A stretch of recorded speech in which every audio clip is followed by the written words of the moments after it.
ناگهان پدرم گفت صدا رو اون زهرمار بلند کن ببینم داره چی زر میزنه. ببخشین آقا اخبار میگفت، همیشه اخبار گوش میده یه مقدار عصبی میشه. و آن شب مجری در اخبار گفت و اما پس از ماها درگیری بالاخره بازکن کرونا کشف شد. مجری تا همین جایش گفته بود که ما از خوشحالی به هوا پریدیم و مادرم با دبه ضرب گرفت. خیلی خوب. ناش در همان لحظه زنم و شهنازم به مادرم زنگ زد و با کلی فیس و افاده گفت اخبار رو شنیدین؟ بالاخره بازکن کرونا پیدا شد. من دارم چمدونم رو میبندم. به جواد گفتم آنتالیای خونم ته کشیده. جوادی بازکنمون رو تو فرودگاه زدیم بلا فاصله سوار هواپیما میشیم پرواز آنتالیا. مادرم گوشی را که گد رفت توی آشپزخانه و شروع کرد به کوبیدن ظرف‌ها به هم دیگه. چرا؟ چون که آقا خیلی عصبانی بود، ناراحت میشه این کار میکنه و گفتش که این خاتون یا همان جاری یا همون زنم و شهنازم از الان دارد پوز واسکنش را میدهد و این چه زندگانی است که ما واسکن زدیم هم نمیتوانیم به جایی برویم و اصلا فرق با کرونا و بی کرونای ما چیست؟ یسکولگدای برای همین روزا بله دیگه. آقا شما چرا تایید میکنه؟ شما بعید، شما آقای معلم هستین. اتفاقا داداش غلامم آن شب به نکته بسیار ظریفی اشاره کرد که آقا نظر همه تو خونه عوض شد. چطور؟ گفتش که بابا چه گرد شما ساده این آخه، اینا امسال یه دونه واسکن آنفولانزا چی بود همونیش هم نتونستم وارد کنم، میخوام واسکن کرونا بیارم برامون. در این لحظه آبجی خلنارم وارد بحث شد و گفت نه قولونی، همونطور که میدونین جو بایدن رئیس جمهور آمریکا شده و به زودی همه تحریم ها برداشته میشه و همینجوری واسکنه که با کامیون اون سربازای آمریکایی مطلعی بودن اونا وارد کشور میکنن. جون خوابشو ببینی. بله داداش غلامم هم همینو گفت آقا. بعدشم میشست برامون حساب کرد، گفت ببینین طبق اون چیزی که اخبار گفته خب تا 6 ماه دیگه میتونن 100 میلیون تا از اون واسکنه درست کنن، خب بکنن تو کتف مردم خودشون. بعد مردم خودشون یه دونه دو دونه نیستن که آقا 300 400 میلیون نفر آدمن.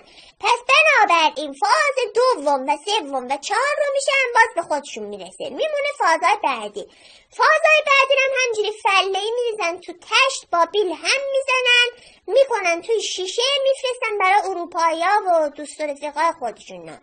دیگه آقا سر شما دست نیارم، ما اون شب حساب کردیم دیدیم عجم جمعیت کل دنیا ما کاملتا گردش کنیم میشه حدوداً 8 میلیارد نفر اینا، یعنی میشه به عبارتی حدوداً 80 تا فاز، از قرار هر فازی حدوداً 6 ماه و از آنجایی که ما خیلیش در دنیا محبوب و شناخته شده و هم تطلع داریم حدوداً 40 سال بعد این واسکن میرسه به ما. بعد اون موقع شما که به رحمت خدا رفتین. نه آقا خدا طول عمر با عزت بده به شما، کلا عرض کردم. ببین الان شما 40 رد کردین سنتون، خب اون موقع که واسکن میرسه شما 80 90 سالتون، چی کاری چند سال دیگه هم ماسک بزنین دستکش بپوشین اینا که بالاخره دیگه اون به جوونا به بابا من به فکر جوونایم اون موقع. اصلا من چه آقا دلت پس گردنی میخواد ها؟ نه پس گردن نمیخوام، 2 بار گفتین نمیخوام، من واقعا نمیخوام. بله عرض میکردم آن شب پدرم گفت اینقدر بدبین نباشید، چین هم دارد واسکن میسازد و چون رفیق مایه به ما میده. چی؟ واسکن میده. بله آقا بنده از همین تریبون اعلام میکنم به همه چینی های محترم که داداش من ببین شما خفاش نخور، مرض جدید درست نکن، نمیخوان واسکن تو، نمیخوان به ما فرو کنی. بعدشم آقا خودتون که شاهدین جنس چینی تا حالا کی به دردی که از خودش این دفعه دومش باشه. اینا فقط یه دونه کروناشون کاملتا از داشت، بقیه چیزاشون زود خراب میشه آقا. لابد واسکنشون مثل بقیه آتاشکالاشونه دیگه. نمیخوایم واسکنشون ما بزنیم، میزنیم کرونامون میره زورونا میاد، این مرض جدید درست میشه. عجب. نشرجب. اوه. آقا ببخش، من خودم میدونم خیلی آقا لطیفه بود، لطافت در کردم. ببخش خیلی بیشور باز در میان، نمیدونم مسکرم گل کرده. ادامه بده. باش تا اینجای انشایم هرچه که گفتم برای وقتی بود که هنوز واسکن به ایران نرسیده. آقا برسه تازه بدبختی‌های جدیدمون شروع میشه. چرا؟ اولش که ببینیم وقت کامیون بیارن، اون کامیون اولیه مستقیم میبرن جلو به بهارستان. اونجا ما یه تعدادی همیشه نماینده مجلس فداکار خدوم هیلک مهربان داریم که همه اون کامیون اولیه رو فرو میکنن به خودشون و خانواده هاشون. واسکنار همه میزنن. خب بعد میگن تموم شد، واکسین دوباره میاد. در اینجا دولت محترم دخول میکند، داخل میشود آقا، داخل موضوع میشود و میآید آقا به یه سری وارد کننده که عموما آقازاده های خودشونن ارز 4200,000 تومن نه چیز 4200 تومنی میده که آقا اونا برن با اون ارزه واسکن وارد کنن. اونا هم که دست خودشون نیستش که طبق معمول به صورت اتوماتیک میرن اون دلارایی که گرفتن 4200 لوله میکنن، فرو میکنن توی جیب خودشون. جیب خودشون. بعد با اون ارزه میرن مازراتی و دستپیل وارد میکنن. اینجا دولت دوباره وارد میشه نه اصلا نگران نباشید، طرح ساماندهی واسکن از شنبه آغاز میشود. بعد آقا میرن یه دونه از سامانه طراحی میکنن به نام سجومق.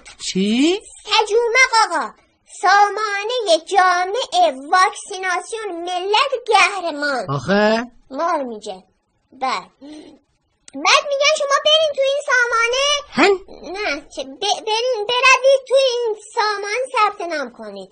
بعد ما میریم توی سایت بالا نمیاد، میگن نه از شنبه صبح انشالله ساعت 8 صبح ثبت نام آغاز میشه. دیگه جمعه رو ما نمیخوابیم که صبح شنبه اولین نفر باشیم. یعنی گفتن 8، ما 8 و 15 ثانیه وارد سایت میشیم، میبینیم اونجا نوشته با عرض پوزش واکسن تمام شد. تمام. نه یه پوزش هم میخوان از همون. بعد چند روز بعد تو اخبار میگن که نه اشتباه شده بود. ببینیم ما یه نفر گرفتیم به اسم سلطان واسکن که همه واسکن ها رو اون خریده بوده، انبار کرده بوده یه جای تو تهران. بعد انباریه هم نشون میدن دیشتری اینم نخوف.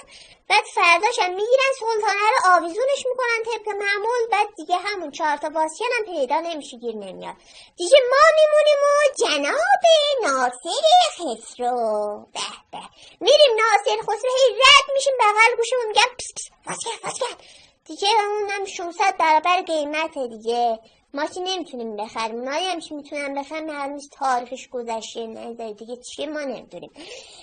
نتیجه ما قبل از انشای امروز نتیجه گرفتیم که بابا ولش کن، با این وضعیت کشور ما داریم، با این مسئولات ما داریم، حالا به ما واسکن نمیرسه عزیز دلم. ما همون دستامون رو میشوریم، ماسکای ماماندوز که ننم با تنبون ددم دوخته اون تنبون کهنه‌هاش، اونا رو هم میزنیم به سر صورتمون تا ببینیم دیگه چی میشه، به کجا میرسه دیگه. شما هم عزیز دلم ناز نکن، بزن اون ماسکته. تمام.